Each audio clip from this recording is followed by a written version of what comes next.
Hello বন্ধুরা, stylish লটকন কিভাবে বানাতে হয় সেটাই এখন দেখাচ্ছি। প্রথমেই নিলাম 3.5 ইঞ্চি বরাবর, দুই দিকে সমান। তো এটাকে আস্তে আস্তে আমি ফোল্ড করছি। ফোল্ড করে এখানে নিচেটা আস্তে আস্তে করে কাপড়টা ভালো করে ধরে আস্তে আস্তে এখানটায় জড়ো করে দিলাম। তো জড়ো করে দেওয়ার পর এখানটায় আমি একটা সেলাই দিয়ে নেব। তো এখানটা আপনারা দেখে কুচিগুলো আস্তে আস্তে ফেলে প্রথমে সেলাইটা করে নেবেন। এইভাবে সেলাইটা আমি দিয়ে নিলাম।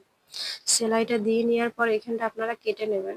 কেটে নেওয়ার পর আর একটা 3.5 ইঞ্চি চওড়া, 3.5 ইঞ্চি লম্বা এইভাবে একটা কাপড় কেটে নিয়ে তার মধ্যেখানে এটা এইভাবে দিয়ে দেবেন। তারপরে এখানে সেলাইটা দিয়ে নেবেন। এটা খুবই সহজ, আপনারা অবশ্যই একবার ট্রাই করবেন, অবশ্যই পারবেন। এটা ব্লাউজে, কামিজে সব জায়গায় ব্যবহার করতে পারবেন আর খুব সুন্দর লাগে।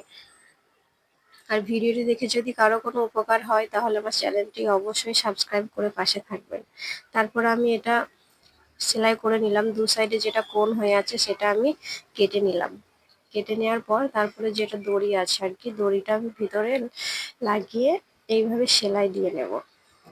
তো হালকা এখানটা একটু মুড়ে দেব।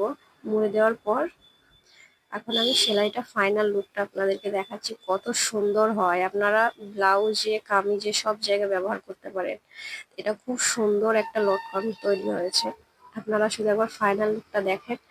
আর ভিডিওটি দেখে যদি কারো কোনো ভালো লাগে অবশ্যই আমার চ্যানেলটা সাবস্ক্রাইব করে পাশে থাকবেন। এই চ্যানেলে আরো নতুন নতুন ভিডিও আসতে চলেছে। দেখেন কত সুন্দর লুকটা হয়েছে। তো সবাই ভালো থাকবেন।